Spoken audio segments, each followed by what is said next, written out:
So let's just get started. Good morning, everybody, and welcome to ASTROPILLED number 10. Super excited to be here Saturday morning or evening, afternoon, depending on where in the world you are. We've got Miss G with us today. Is that what we should refer to you as? It's very mysterious. Good. Yeah, good. Yeah, that's great. Okay, perfect. And we're going to look into her natal chart, and we've got it up right here in front of us. And this is AstroPill, the only show where you can possibly watch a live natal chart unfolding with a live, not studio, Twitch audience, but we love them all the same. So we've also got maybe Gray here as well. So we'll start by kicking off some intros. Miss G, let's start with you this time. We'll shake it up. What do you know about astrology? What's your experience with it? And what are you hoping to get out of this experience? Well, I'm Indian, and so we're very superstitious. We have our own astrology, and I've been really involved in that. But my parents, especially my dad, is super pro astrology. So I've been into it like my whole life. I haven't really I don't know a lot of specifics or anything, but it's been a part of my whole life. Vedic astrology more so than Western. I think that's been more recent for me. And I mean, I'm just happy to be here. Like, I am looking forward to just seeing what you think of the chart. I'm in a really weird limbo space in my life right now. I'm happy Mm-hmm. to be wherever I am, but it's really, I would love to see what the chart would be saying about what's going on. And I also just finished my 23rd year, my 24th year. Congrats. Is very, yeah, I made it. So I know like a little bit of stuff like that, like, here and there. But that's what my background is with astrology, just a little bit of this and that. Gotcha. Awesome. Um, cool. Yeah, I'm super psyched. Let me update the stream info real quick. Thank you, Braintree, because it's out of Oh date. yeah. Maybe why don't you give your intro while I'm doing that? Yeah, absolutely. I am a lawyer by day and a different kind of occultist by night. And I'm really excited to be a part of this podcast because I'm having such a great time exploring with people the idea that time has texture and meaning and myth, and that it's got this whole qualitative aspect to it. And I feel like that is what astrology captures so well and allows us to kind of get access to and work with and contemplate. So I'm really excited to help Mrs. G take a look at like the texture of the time that she is here on this earth and the time that she is here in this little chapter of her life as well. Yeah, absolutely. And for myself, I am a software developer slash manager, architect. I've been working in tech for about 10 years at this point. Got into astrology 3 or 4 years ago and immediately started applying what I knew from a secular perspective to astrology, and it blew my head off. And I've been trying to apply methods of statistics, computation, etc. to astrology ever since in my own personal studies. Also related to predictive financial astrology is one of my long-term ambitions, but it's very different and unique. But I love to do the natal chart readings to keep my skills sharp in general. So why don't we just dig into this? So what we're looking at here is a 2D projection of a 3D sphere. It is a picture of the sky at the time you were born. And what we have here is we have your ascendant, and this was the specific degree that was on the horizon at the time of your birth. It's said that the ascendant represents the first breath that you took unassisted when you came here, and it's almost like an imprint onto your overall personality and your overall being. And the ascendant also will tend to color how we interact with life and how we approach life in a way that's often unconscious to ourselves, but other people see it. It's almost like 50% of it is what other people see that we project unconsciously, whereas the other 50% that people might see might be something more like our sun sign, or in some cases our moon sign. So there are many different components to the natal chart, as you can see here. So a Libra ascendant totally fits for you. You have very big Libra energy, because Libra ascendant people will tend to approach life in a way that is very Libran oriented. It's very much about relating to people. It's about getting along with people. It's about, harmonizing, making connection, being a cardinal sign, it also has to do with strong like impulses of energy, of like GSD, you know, get shit done. Like you want to be out there, you want to be engaging with life, you want to be like winning, doing stuff. That's all cardinal signs. And then we also get over to your moon sign, which we'll touch on now because it's right here. And the moon is the just literal location of the moon and will often represent how you personally react to situations. It is the emotional part that is represented in astrology that is concerned with safety, concerned with the mind and how it functions. It's the sense of kind of like a survival route, and often how we react to the world emotionally is linked to how we have survived throughout life and kind of becomes our strategy. So a Libra moon tends to react to information and events more rationally. It's very concerned with fairness, right? So it's Libra. So like Libra moon people often can have the appearance of like being very indecisive, but that's because they're often weighing the balance within themselves, and they're trying to remain objective, right? They're trying to remain fair, and also they're often very inflamed by, you know, witnessing injustice or hearing about injustice or things that like aren't fair, aren't equitable, aren't, you know, right in the world. So like those are very strong Libran topics. And it's interesting because when we keep talking about your big three, we come over to your sun sign, and most people, you know their sun sign. They know, I'm a Capricorn or I'm a Aquarius or whatever, and maybe they don't always fully relate to their sun sign because there's all these different components of the natal chart. So you, as a Capricorn, you have your Mercury conjunct your sun as well, so that'll tend to give your personality a mercurial element by default. And Mercury is all about communication, it's about talking, it's about intellect, it's about ideas, it's about like exchanging information and teaching. And I find this to be a common theme with pretty much anybody we find through Twitter, because you know, Twitter is like the Mercury site in my personal opinion. So it happens so often. So the interesting thing about Capricorn is that it's actually squaring by 90 degrees, meaning that there's like a pretty significantly different nature to this sign. The sun in Capricorn, I like to interpret the sun as being more about your identity of, you know, how you're seen in the world, the things that you are here to do in terms of like a mission, more than the specific components of your personality, though it often covers it. So Capricorn sun people are typically very driven. They're very focused on success, on achievement, on building something. They're, you know, like, my image for a Capricorn as a sign is like it's the person in a business suit. Like they're all business. They've got a tie. You know, it's like very stiff. They're like here to win, here to like move up the ladder of life, what have you. So it's kind of interesting because you've got this dynamic that is emphasized by the square, especially to say like maybe there's a part of yourself where you often find yourself like pulled between these two dynamics, where like on the one hand you are very concerned with, you know, justice and harmony and other people and relationship and things like that, but at the same time there's this other part of your personality that really wants to go out there and just like demolish anything that gets in your way, you know, like you just want to like just hit it really, really hard. That's very Capricorn. But I'll stop there. How's this all resonating so far?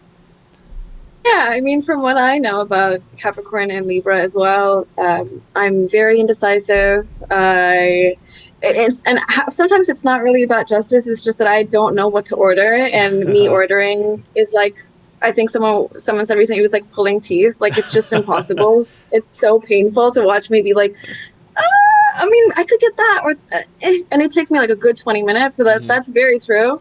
And I think this is the first time that someone's been able to like point out that I have these two like very conflicting personality things. That's very accurate. Like I spent most of my life actually being more Capricorn. Like I was the person in the tie and the suit. Like I was very, you know, like very business oriented, very entrepreneurship oriented. Like I was like starting businesses and working and consulting and like all of this stuff. And that was like all I did when I was in college. Very like rigid in like, this is what I want to do. I'm going to go do this. I'm going to go to law school. I'm going to do this. And then in the last 2 years, like things changed a lot. And I kind of came more into the Libra part of me, I think. So that's been kind of interesting to notice for myself as well. Like it's very opposites, but I carry parts of both with me. I do notice that conflict myself. Sometimes it's conflict, sometimes it's good to have both of them. They complement each other. But yeah, I think that's very accurate. Cool. Maybe what are you seeing right now? Yeah, really interesting to hear you talk about your experience of resonating a little bit more with this Capricorn part of your chart early in your life, but coming into this more Libra side of things, because your sun being in Capricorn, that is something that you would find easy to identify with, especially given that Mercury is co-present in that sign. But you are a night chart, and I love your chart as an example of a night chart. So it makes sense to me that as you're exploring yourself and getting to know yourself, you're coming in touch with that more lunar side of you. And I've had this kind of pet theory that sometimes with the sun sign being so emphasized in pop astrology and just being like active and individualistic and a go-getter as like a part of our like North American or like Twitter circle culture, I think that there's a lot of pressure in a lot of areas of life for everybody to be very solar. And so it's fun to talk about the lunar energy in your chart and the fact that the moon is actually the sect light of your chart. So I don't know that we've ever gone very in depth in AstroPilled about the difference between a day chart and a night chart. So just to describe that really briefly, based on where the sun is in your chart, you can determine whether you have a sun chart or a day chart or a night chart. If the sun is beneath the horizon, represented by the ascendant and descendant lines on your chart, then you were born while the sun wasn't in the sky and it was nighttime, and that gives you a night chart. And when you have a night chart, the moon is more influential. It's called the sect light of the chart, whereas in a day chart, the sun would be the sect light. And in a day chart, there is a little bit more of an emphasis on the sun and the benefic Jupiter and the malefic Saturn. So the sun kind of comes with their friend who likes to bring a lot of good tidings, and their friend who comes with a lot of bad news now and then. And then the moon is very much the same. It offers a little more influence to Venus as a benefic and to Mars as a malefic. So as a night chart, your moon plays a really key role, and the fact that it's in your first house would emphasize that even more. Your feelings and the way that you relate to things aesthetically are a big part of who you are. And then on top of that, you also have Venus in the third house in Sagittarius, which feels like a placement that speaks very much to our like little Twitter in group. It's all about loving freedom and learning and playing with ideas and philosophy and spirituality, all of that. Like the most abstract and wild stuff that you can do with your own thinking is the Sagittarius stuff. So to have that in the house of communication and technology, it ties in as well to your mysterious life as a flirtatious Twitter lady, as I relate to so much. And then finally, your Mars is just above your ascendant by like a degree in Virgo, and it's we're doing so that so it's the ascendant. Oh, sorry. Here. No worries. So sorry. But your Mars is also in an influential position, given that it's a night chart, and it's in an interesting opposition with the day malefic Saturn. So it almost feels like when you get to the malefics of the two different sects, you see a really literal reflection of this tug-of-war that we've talked about between this very solar, very go-getter, very powerful Capricorn side of your personality and the mysterious, flirtatious, beautiful Libra energy that people might know you associated with more from Twitter. So that's an aspect that really interests me. And having the two malefics opposed across the chart is it really does speak to a tension between wanting to do things and do them fast and just go for it, and this other part of yourself that wants to build things that last, that cares tremendously about things and wants to be able to do their best. And maybe even a person who has come from struggles in their early life around relating to people, and so they like carry themselves very carefully in relationships now, even if their impulse is just to like go, you know what I mean? Yeah. How does all that resonate with you? Yeah, wow. Yeah, the thing that's resonating most with me again is like there's that conflict, and the way that people know me, the way that people perceive me now is very different from who I used to be.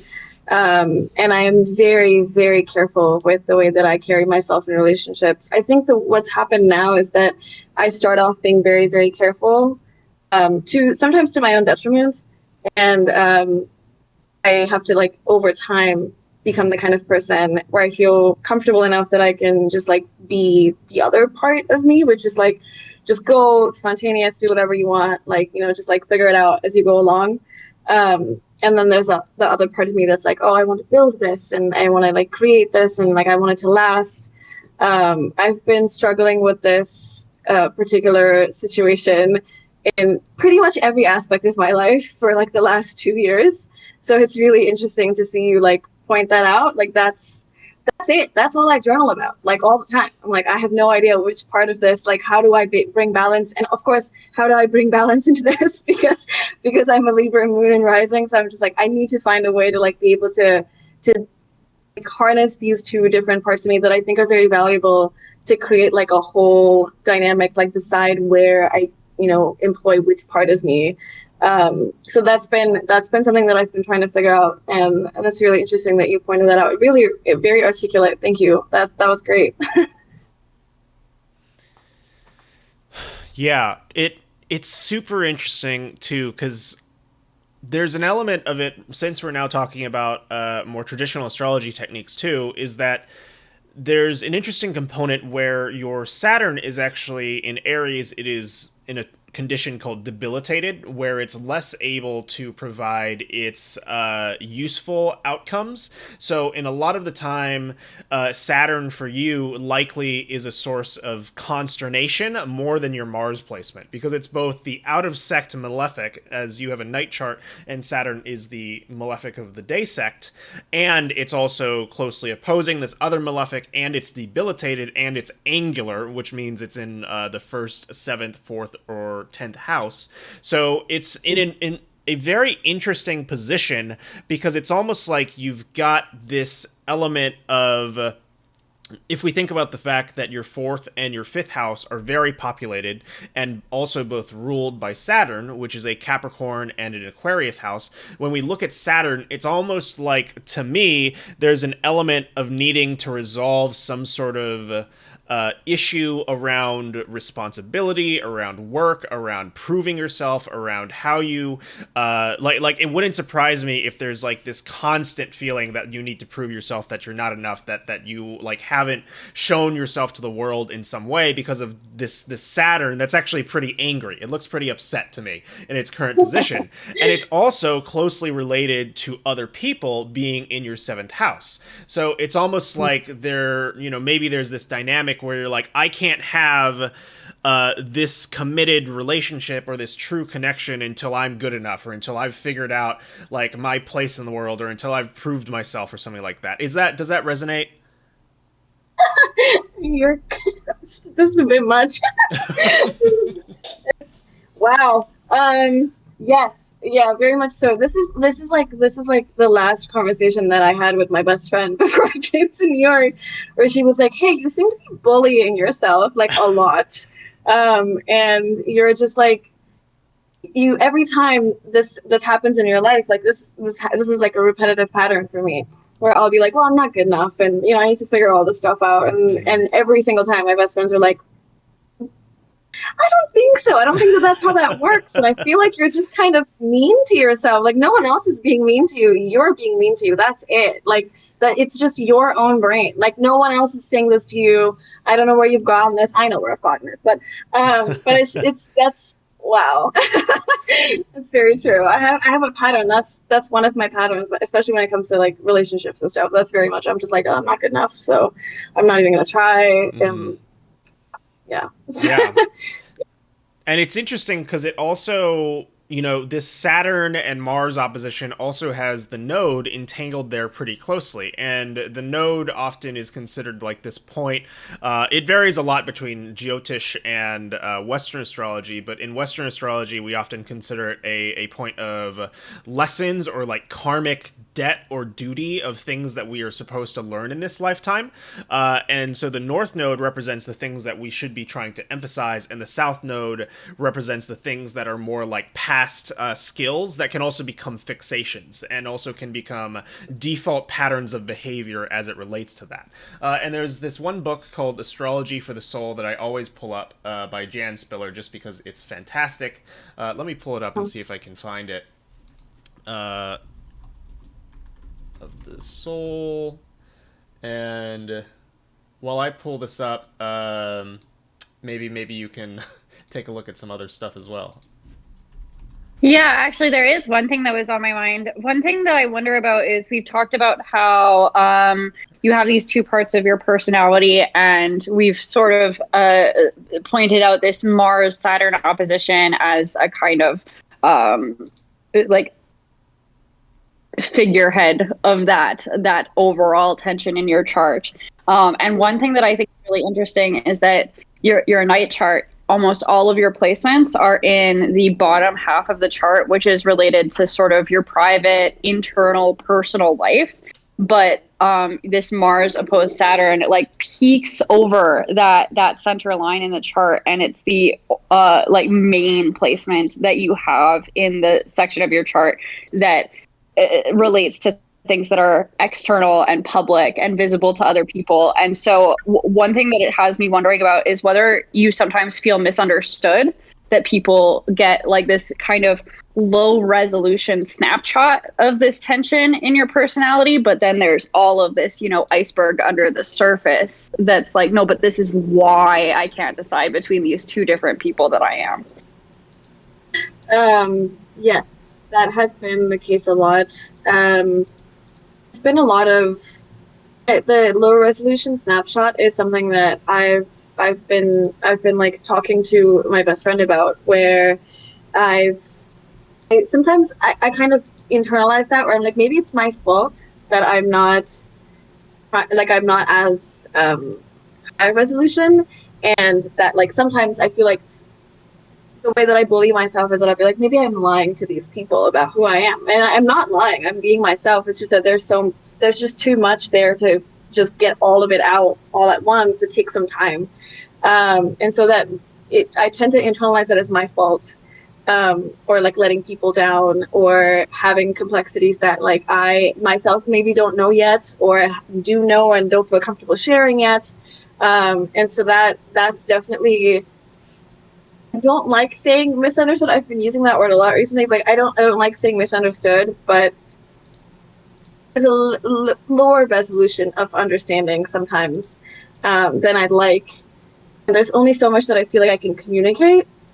So I always feel like there's some kind of block there. With my closest friends, it's taken a long time, but we've gotten over that block many, many years ago.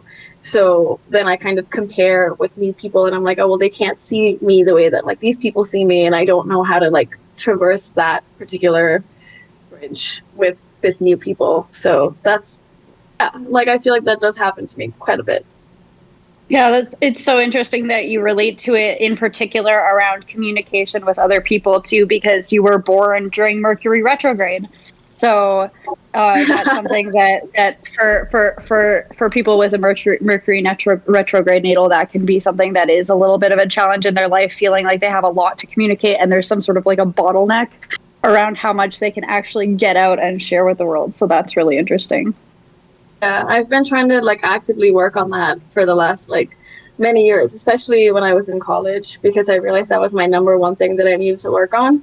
So communication has become my number one thing that I try to like work on, even when it comes to like floor coaching and stuff. That's the number one thing that we talk about is like communication and like how we're doing it and like where it comes from, because that's all I've been thinking about for the last 5 years, because I struggle with it so much. So I've tried to like reverse engineer all the things that I've done over the last 5 years and then try to help other people do the same thing. But yeah, that's Yeah. communication is only like that. This like the one word that I say all the time. Like my friends like to say, it's like communication and gratitude. Those are the two words that I'm using far too much. Yeah, those are huge born under Mercury retrograde in Capricorn vibes. I love it. Yeah, and in the fourth house, because like there's a metaphor with astrology too when we look at the wheel, where the things that are lowest in the chart are literally the least visible, because literally at the time you were born they were underneath the earth, they were at your feet. So it's almost like the fourth house represents this area where we have a lot of sentimentality, and sometimes that can manifest as a desire to protect it or to hide it away or to keep it safe, especially with a Capricorn fourth house, because it's almost like, you know, this is the castle, so to speak. That's the metaphor I'd use for Capricorn in terms of how they probably think about their sense of intimacy and their sense of home. Excuse me. I'm curious if there's a story for you around, like wounds, past experiences, especially like we're coming around to Chiron, this planet that represents the wounded healer. It's an asteroid specifically, and being in the second house in Scorpio is an interesting placement because the second house has to do with property, with possessions, with your values, with things you have. It can also be just a house of acquisition, and then Chiron is this planet of loss. Often is how it manifests early on, and then becomes our wisdom, or one source of wisdom, and then Scorpio is this planet that is very intense. It's about like underground things. It's about secrets. It's about like these powerful emotional experiences or like very intense transformative experiences. So it's almost like this Chiron, based on some of the things you've said, it almost sounds like there's this element of like feeling like you have to keep a secret or something bad will happen or somebody will get hurt or something like that. Is there a story that's kind of like that? Does that resonate? I'm keeping a secret right now. It's a big one. I can't say it, but like yeah, like for the last since I moved back, yeah, I have to keep certain things under wraps because the people that will get hurt are me and like close people to me. Mm-hmm. So, and it's been the case for like most of my life, but it's become more intense, very intense in the last like year because we've had to actually come to terms with it and be like, okay, we need to do something about this. But yeah, it's yeah. This is like bizarre how specific you're getting, but yes, yeah, I do. That's why I love it, because it's crazy, right? Yeah, every time you're like, does this resonate? And I'm like, I think in pretty much every single way that you said that, it resonates. Yeah. Correct. Yeah. Yeah. Well, I'd love to return to the node a little bit, get away from, you know, these juicy secrets or what may be rather burdensome secrets as well, because I pulled up these descriptions. And so this is from Astrology for the Soul by Jan Spiller. I always pull her definitions because they're great and they often resonate for people. So with what is interesting though is that you can judge the North Node, or you can do a delineation based on both the sign or the house. So in this book, she equates essentially broadly she uses the astrological alphabet where the first house is Aries, the second house is Taurus, etc., which is usually something we try to avoid conflating, but for her definitions it works pretty well. So North Node in Libra is interesting being in the first house because the first house is normally related to Aries. So you have a South Node in Aries, but a North Node in Libra in the first house. And your South Node is in the seventh house. So it's like there's this interesting interchange behind the dynamic of self and other that needs to get tweaked in a way that's pretty particular. But I'll read through these definitions. So, for instance, the North Node in Libra, as a sign, says that work in these areas can help uncover hidden gifts and talents. That is cooperation, diplomacy and tact, increasing awareness of others' needs, selflessness, giving support without expecting reciprocity, creating win-win situations, sharing, seeing through others' eyes, communicating self-identity. So those are the upsides, and then the tendencies to leave behind that will make life easier and more enjoyable is reducing the influence of impulsiveness, of thoughtless self-assertion, lack of awareness of others' needs for support, self-centeredness, selfishness, lack of good judgment regarding money, expecting others to be like oneself, indifference to how one is seen by others, resistance to compromise, outbursts of anger, and over-concern with survival. And how's that hit? My God, are you serious? I'm just being completely wrecked right now. Yeah. Yes, I think there was. Hold on, there's like better light here, and I need to charge my laptop. Yes, that is correct. That's bizarre. Again, I think you in the beginning you said something about bursts of anger, impulsiveness. Oh God, that's only my whole entire life. I was once telling my best friend that I was like, I feel like I'm not being, like I'm being too rigid, and I'm not taking on as many things that I could, and not like taking on as many opportunities as I could, and I'm not being spontaneous enough. And she like was drinking tea, and like it burst out of her because she was like, I don't know if you've met yourself, but I don't think you've thought longer than 3 seconds about anything you've ever done. So I feel like maybe more rigidity might be good. Like maybe let's think about things a little bit more. Maybe let's plan things a little bit more. Like literally anything I do, like even with New York, like or Japan or anything, it was just like someone was like, "Well, it would be funny if you did that," and I was like, "It would be funny if I did that," and then I did, without thinking about it. Yeah. People still ask me, like, "How come you decided to do that?" And I'm like, I didn't really decide. I mean, I guess I decided. Somebody I'm doing it now. Somebody proposed an idea. Really? No, really. Like my best friend in Japan was like, "It would be cool if you came here." Like, I mean, and I was like, "Lol, what if I did?" And he was like, "I dare you. Do it. Figure it out." And I was like, "Okay, cool." Nice. That's awesome. Yeah, I want to draw your attention to your modes. So there are 3 modes across all of the signs, and they are cardinal, fixed, and mutable. And fixed signs you have very little of. Fixed signs typically are people that are able to like stick to things for a long period of time. They have lots of longevity. They're also very stubborn in that they don't want to change. They don't want to, move around much or change up their routines or the thing they're working on. That's Leo, Taurus, Scorpio, and Aquarius. And then there's mutable, which is Sagittarius, Gemini, Pisces, and Virgo, which are all planets that have like lots of various different interests, want to go around and do many different things, but like they kind of without a strong framework for guiding their actions, they tend to kind of like pitter patter around to lots of various different things without getting a lot done. And then there's the cardinal signs, which you have a crap ton of, and cardinal people are like, they're the type of people that, if you dare them to do something, they're just going to go do it. Like they are always starting things. They're all about like bursts of energy and initiative. Like they just want to go out and get shit done and make stuff happen. That's what they thrive on. So like for you, I can tell you throughout your entire life, you're always going to most likely be seen as like more energetic, doing more stuff, just like being way more than most people because of how much cardinal you have in your chart. So you should expect that from everybody except for other people who are extremely cardinal, who will also be like, yeah, let's do more together or whatever,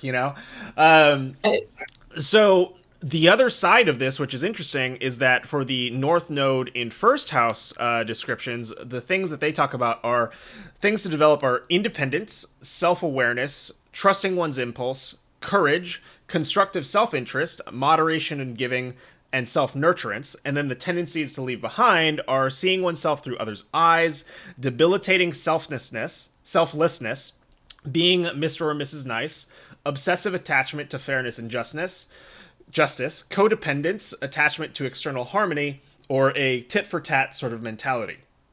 And it's kind of interesting because you have this story where you're trying to get all this stuff done that's motivated by this, what we can say is this Saturnian-driven need to prove oneself, to give all of this, effort and duty and energy into showing that you have what it takes for XYZ, anything in your life, basically, with how loud a Saturn in that placement can be. And it's almost like saying that, yes, while you need to be working on your sense of independence and your sense of personality and selfhood and your identity, it doesn't need to be done in such a way where you're, killing yourself, trying to grind yourself down into this diamond that you don't need to be because you're a person, right? So it's like this interesting swap between the two dynamics where it's like, yes, like you are this Aries sort of person by all of the all the cardinality of your chart, and the fact that you've got this prominent Mars here, and the fact that, you have this North Node in Aries. Like all this stuff that's happening indicates that, yes, you're here to do a ton of stuff, but you're not necessarily here to engage in the destructive parts of, cutting yourself up against life, if that makes sense. Yeah, that makes sense. It does make sense. It's a lot of the bullying that I do to myself. Mm-hmm. Yeah. Yeah. Indeed. Saturn looks like a bully in this chart. Yeah, he very much is. I think you were like the third astrologer to tell me that. Like, are you really mean to yourself? And I'm just like, I don't know what you're talking about. You mean the really rude voice in my head that's always telling me that I'm not good enough when it comes to literally anything that I do? And they're like, yeah, that one. That would not sounds like it. Yeah. That would be fantastic to have. Yeah. And it's the Saturn. That is so interesting. It's like this is like bringing a lot of things to light for me that I haven't like actively thought about in a while because I've been on vacation. Mm-hmm. That's so interesting, especially with the cutting yourself up against life, like trying to grind yourself into this diamond because you're just a person. That was very, very articulate, very wise. That is so. It's the thing that I've been trying to work on the last little bit, but I still struggle with that the most of all, actually, because everyone is so incredible. I always feel like I have to like be like I was like scared to be on Twitter for so long because I was like, all these people are so cool. I don't think that I would be good enough to talk to any of these people. And it was really Visa who was like, just like seeing him be him was what made me be like, I would like to talk to all these cool people as well. And maybe I don't have to be like a diamond to be able to just like meet new people and talk to them. Mm-hmm. So, yeah, that is, I feel like this entire resonates with me so much. Yeah, right? Like it's scary. Everyone's so cool. You're like, why would any of these people want to talk to me? Yeah, it's really funny too, because I notice so many things that like on the surface seem paradoxical about your like karmic story in your chart, like that you're supposed to become less impulsive and trust your impulses more. You're supposed to become less selfish and also less selfish. And it's funny because I relate to you so much that I know exactly what your chart means by telling you these things that on the surface don't make sense. It's like, no, I know it, because it's like we're impulsive because we don't trust our impulses. So we have to follow them immediately before we have time to think about them. And when you trust your impulses, you'll give yourself the space to actually think them through, because you'll trust yourself to be able to act on what you believe in, even if you've paused for a second to think about it. And then same with like selflessness, selfishness. It's like if you start giving yourself what you need before you start giving the excess away, then you won't need to turn people down when they're in need and they're coming to you and you're like, oh no, sorry, I haven't even met my own needs yet, so I can't do anything for you right now. And so it's like really exciting to hear that is like the journey that you're on of reconciling these weird kinds of paradoxes.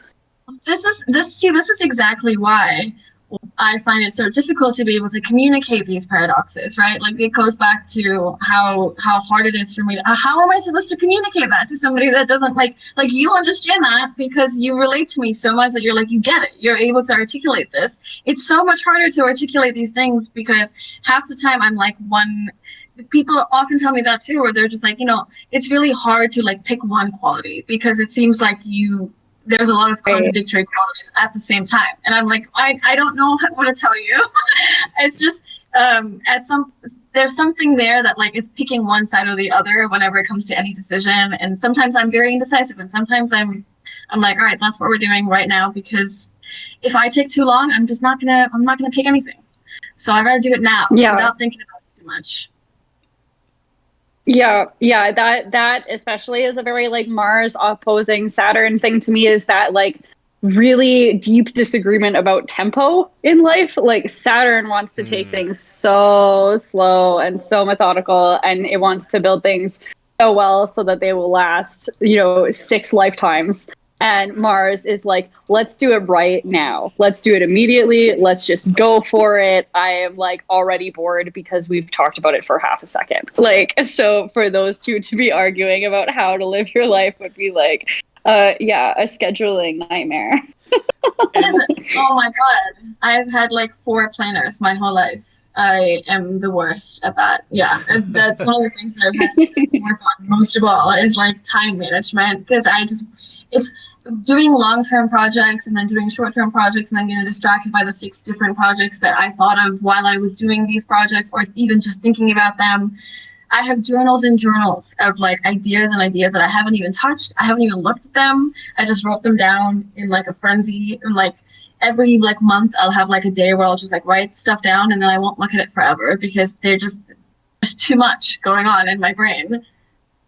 This is so funny too, because it reminds me of Visa. Like I can see that you would get like attracted to our little social circle because of him, because that seems like something he would relate to a lot. We'll have to have him on AstroPilled too sometime, so you can figure out what the connection there is. Absolutely. No, it's so funny actually, because we talk about that all the time. Like Visa was like the first person that when I was on Twitter, I was like, it helped me so much that he was just being himself, because like it made me feel so seen. I was like, oh, I'm not crazy. Like there's someone else that's like also like this. And him and I talk about this all the time, like how many similarities we have and stuff like this, and like how he's kind of like, I like to I tell him all the time, I like to think of him as like a person who's just like me, but like 6 years in the future.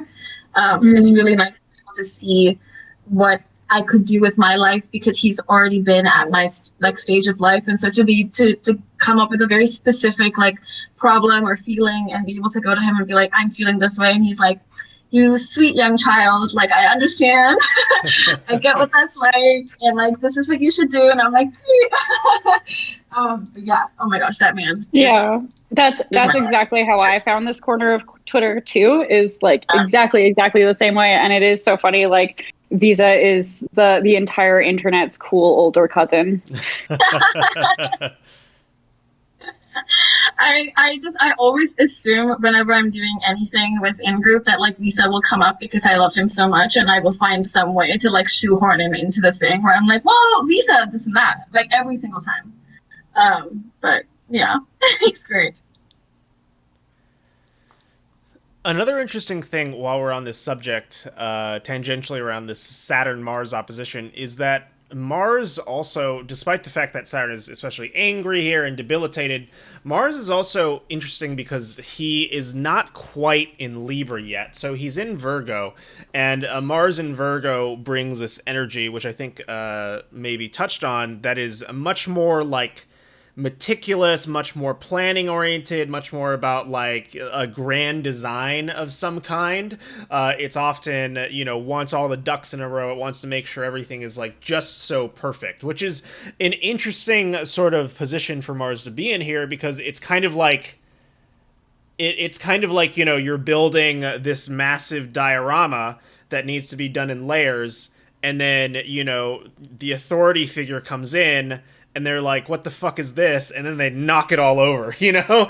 Like that is almost kind of the story of the judgment that I feel coming from that Saturn. And I point that out just so that you're aware that this dynamic is represented in your chart, and so that you can come to expect it, that, you know, you might have this natural default approach, because like Mars in Libra, while it will still have those, you know, Libran qualities of wanting to like make sure it's doing the right thing, there's, you know, some amount of indecisiveness around that, it's still very strong because it is a cardinal sign, and Mars likes being in cardinal signs in general. But in Virgo, it's more like Mars is the scientist in the laboratory, or the tinker in the workshop, who's just like working furiously all the time. And so I would encourage you to remember this, that this is your chart when you have this feeling of judgment, and that by nature, you know, like that judgy part of yourself is not built to tolerate the part of yourself that is designed to get things done. And that's part of what is probably making that judgment so especially harsh, because you're, you know, all of these parts of ourselves are often making aesthetic judgments about how things should be done, and the way in which things should be done, and the order in which things should be done. And we have multiple pieces of this within ourselves. Right. Wow. That is really useful, a useful frame to keep with me, that they're not, I think a lot of the tension comes from me trying to make those two parts of me like compromise, and it does not work. But it's easier to think of like, okay, this is just like how I get things done, and this part of me is just not always going to like it, that this is how it gets done. But eventually if it gets done, it's like, okay, fine, whatever, you did it. Like, it's done now. Like, we can move on to the next thing. Finished it, and it's fine. That's kind of why I started doing the, like, 100 creative things, because my Saturn was like, hell no, you will not be posting anything unless you have mastered it entirely. And if it takes you 10 years, then that's how long it takes. Yeah. And then the other part of me was like, that sounds awful, and I don't think that I will be spending 10 years doing anything. That's so long, and I don't even know if this is the thing, like, there's a part of my brain which is like, you don't know if you're gonna live tomorrow, you might as well just do the thing now. Like, who knows, who cares? And then the other part of me is like, you can't not, like, look into the future and, like, try to, like, not look into it, but like at least try to plan for it in some way, which is why Visa is so useful to me, because he finds a really happy balance between those two kinds of people for me, where it's like you can't plan for the future, but you can plan for happy accidents that help you along the way, and like putting yourself in positions where those happy accidents would turn into like great opportunities is something that you can do, and that's the only way that I've been like trying to find balance between those two parts of me. So that's really useful. That actually helps me a lot. Thank you. Good. I'm glad to hear that. Yeah, absolutely. And while we're on this subject, and then I'll turn it over to Maybe for a bit, is that you also have, in part of this dynamic, is here you have your Jupiter and your Neptune conjunct, also in the 4th house in Capricorn. So Jupiter often rules how we experience growth. It tends to expand anything it touches. It makes it extra powerful. The only issue with the Jupiter in Capricorn is that it's actually also debilitated like your Saturn. So I feel that as a result, the nature of Jupiter is, because Capricorn is this planet that's much more stringent and much more, this sign that's much more stringent, much more focused on like quality and control and solidity, Jupiter is less happy there, because Jupiter really just wants to have a ball and just wants to go all out, you know, but this expression of like a growth that's more rigid will tend to make us stricter with ourselves and with our forms of success, because we want something more concrete to be created. And so when we don't experience that concreteness, that can sometimes be difficult with that Jupiter placement.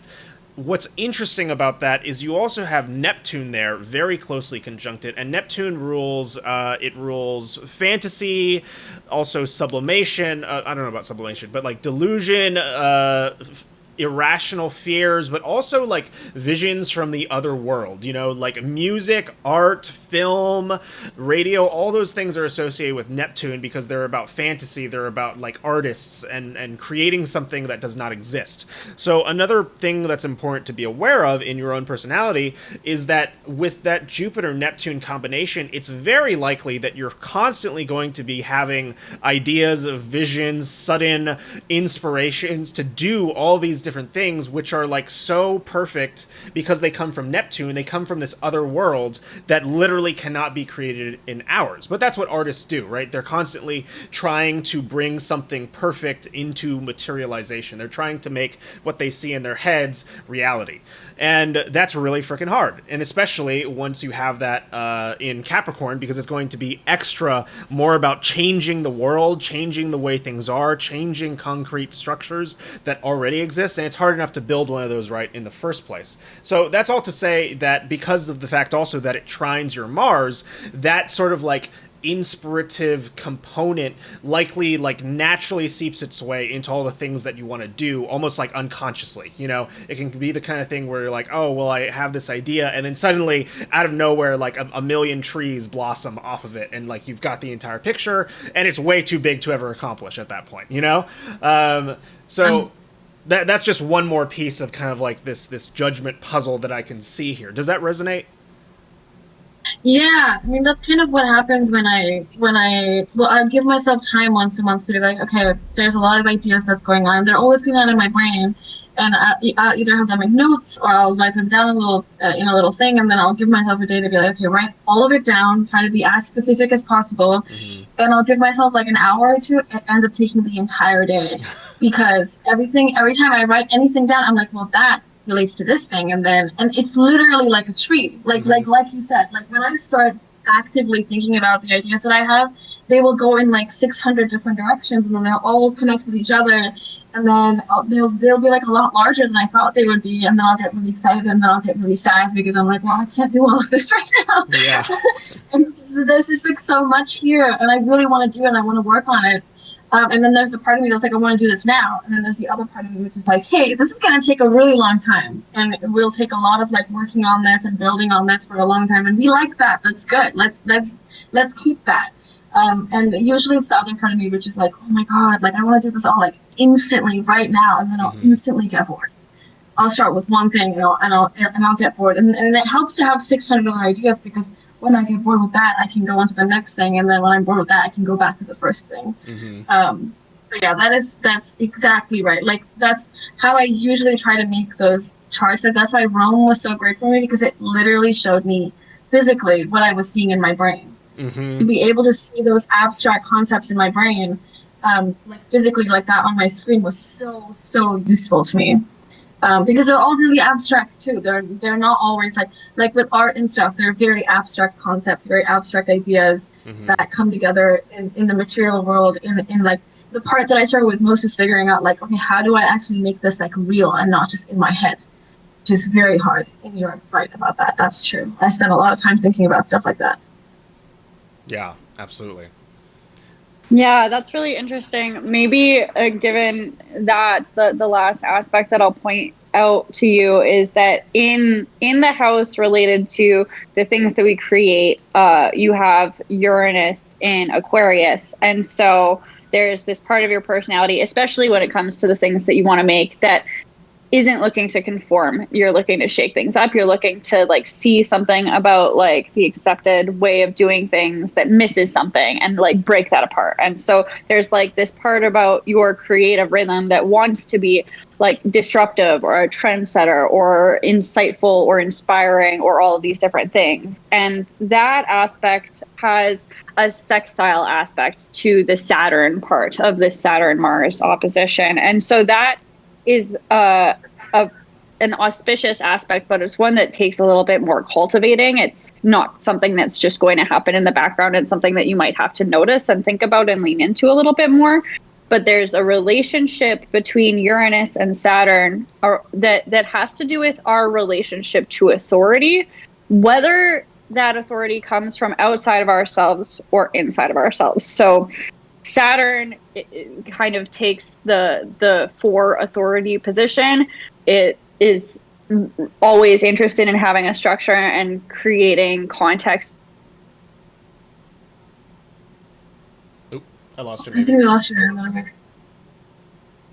within things and be sustainable. Whereas Uranus is looking to break those structures and usurp authority and question authority and things like that. And so to have this sextile aspect between the part of yourself that asserts authority and the part of yourself that rebels against or questions authority might be useful for helping you navigate this Mars-Saturn opposition, because you'll be able to see in yourself which parts of you are taking that role of being like, I'm the authority, I'm the one who gets to tell you what to do, I'm perhaps the one who gets to tell you whether or not you're good enough. And this other part of your personality that's like, no one gets to tell me what to do, no one has authority over me, no one gets to tell me that I'm not the best thing on this planet, I know I'm the best thing on this planet. And those two are clearly having a conversation in your head a lot of the time around the same sort of like Mars Saturn squabbles that might be coming up as well. And so like having maybe all three of them in the room together and mediating things out for a little while might help you understand yourself a little bit better too.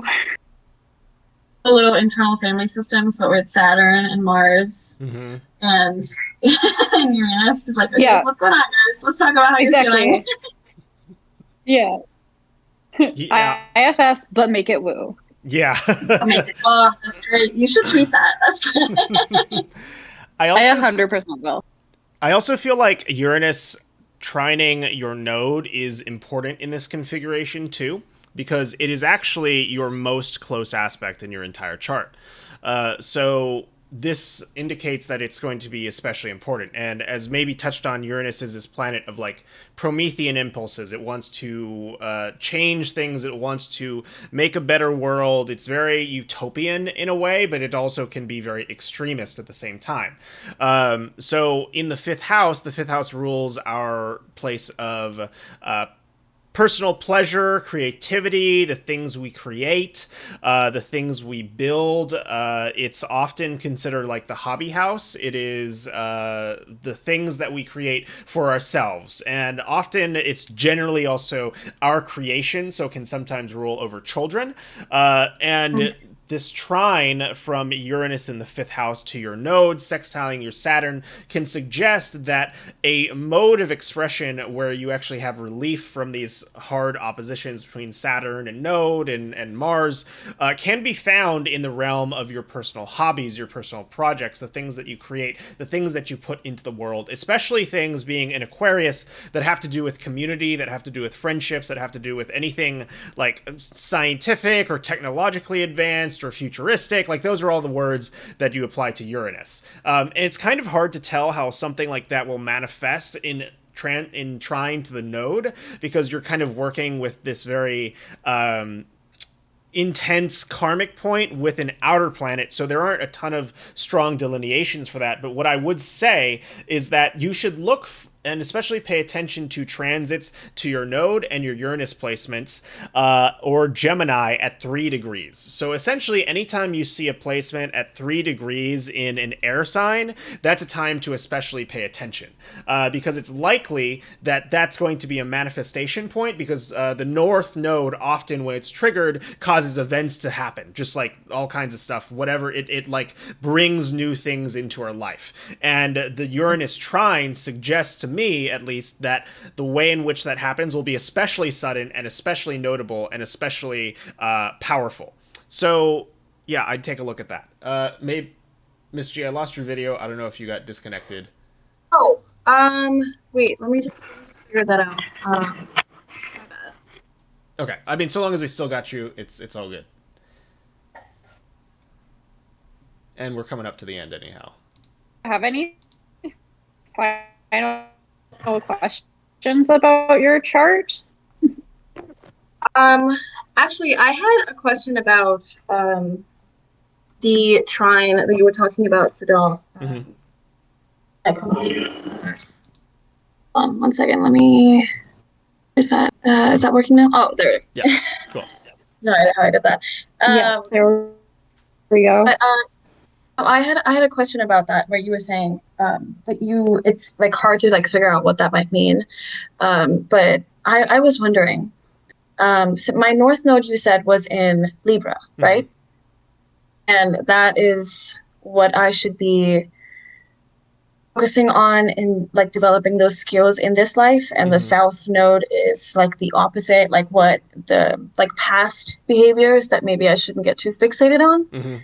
uh, so I'm wondering with I don't know if I'm like, parsing this correctly, but if it's trining, like it's like intersecting, is that what that means with the Uranus placement? Or So will a that have tr- anything to do with like, So a sorry, trine continue. is a flowing sort of like harmonic aspect. The energy between the two will tend to be related to like such a seamless flow that you can almost take it for granted, or just like things that can't move through that channel happen very quickly and very easily, if that makes sense.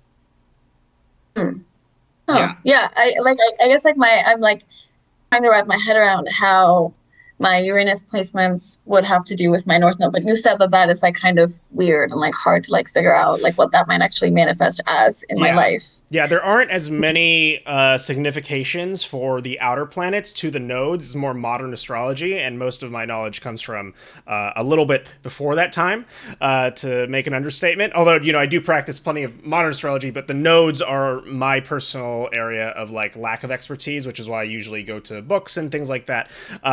So, like for instance, Jupiter trying the node, if we were to delineate that, might suggest that a lot of the time, like the destined, that's another way you can read it as well, which is just that the influence of the planet aspecting the node will tend to color the manner of karmic lessons or things that you're supposed to work through. So for instance, if you had Jupiter trining the node or conjunct the node, it might have to do more with like an emphasis on philosophy or wisdom or teaching others, or like selfless generosity sorts of things. So Uranus in trine to the node can also be just like literally having to do with creating something new that's never been seen before, or creating new inventions, or radically changing yourself, or like there may be times in your life because of the node's position in your first house, trined by Uranus, where when that configuration gets activated, you may suddenly change your manner of style or presentation, or how you act in the world,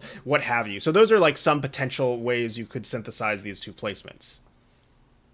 So interesting because a lot of my life has been me altering the way that I move through the world and my physical appearance a lot Mm-hmm. over many years. Like over every like 6 months, I look completely different and I'm Hmm. unrecognizable.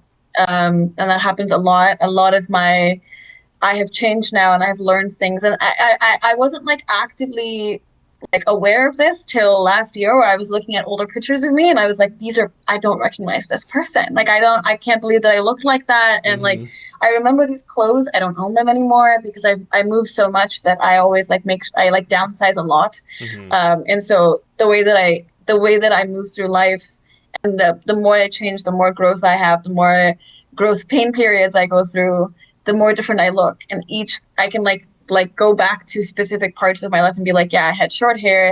It was this color. I used to wear these things. It was this like weather, this climate, and like this is what was going on in my life. And these are the things that I learned from that particular phase of my life when I look like that. Mm-hmm. So that's really interesting that those kind of like there's like a self-image thing there. I think is probably interesting that I should probably look into myself. Yeah, absolutely. And I feel like that totally tracks for your chart too, because you are a Venusian. You have a lot of Yeah. Libra placements. You also have a Libra ascendant, so you're Venus ruled. So it doesn't surprise me to hear that the way that that North Node manifests in your first house in Libra is about fashion expression, because that's the most accessible way in which we can change ourselves a lot of the time, right?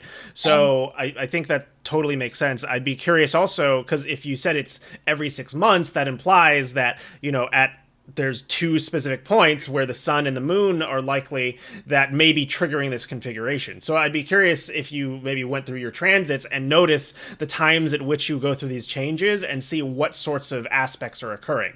I don't necessarily know that it would be the node and Uranus, but it'd be very interesting if that turns out to be the case.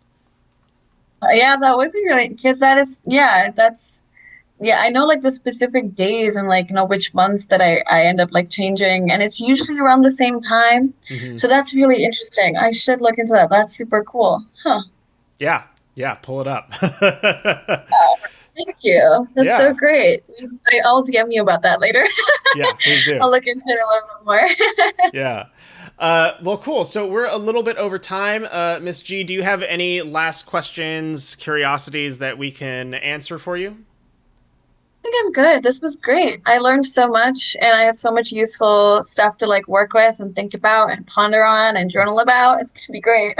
Awesome. So thank you so much. I really appreciate it. Yeah, absolutely. Thank you so much for coming on, letting us dig into your natal chart and your life. Thank you, audience, for coming in and watching. Thank you, Maybe, for hosting. As always, this was such a fun time. Thank you, maybe, and thank you, Sadal. I really appreciated this. See you guys on Twitter. Yeah, absolutely. We'll Yeah, we'll do. Thanks for being. Yeah. Bye. Bye.